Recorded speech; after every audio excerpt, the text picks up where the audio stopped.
Welcome to our channel. Today we how to fix antivirus problems with Norton, full guide step by step clearly.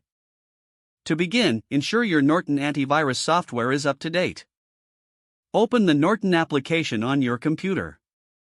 Look for the Live Update option on the main dashboard. Click on Live Update and wait for the application to download the latest virus definitions. Once the update completes, restart your computer for changes to take effect. If you are still encountering issues, open Norton and navigate to the Security tab. Select Security History to view recent alerts or incidents. Check for any quarantine items that may need attention.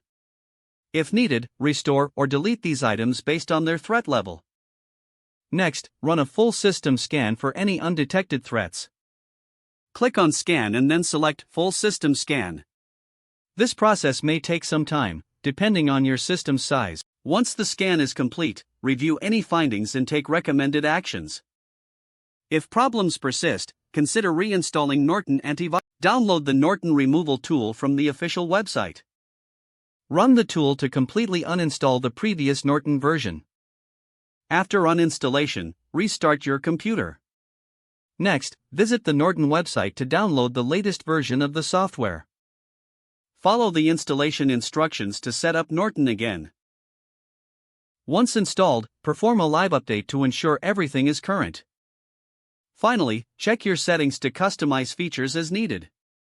Your Norton antivirus should now be functioning properly.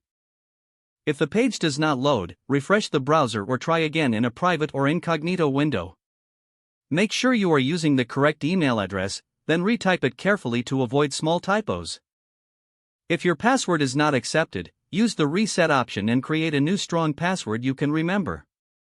Check your spam folder for verification or security emails, then complete any requested confirmation steps.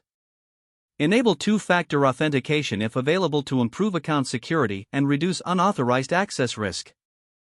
After signing in, review your profile details so your contact information and settings are accurate and current.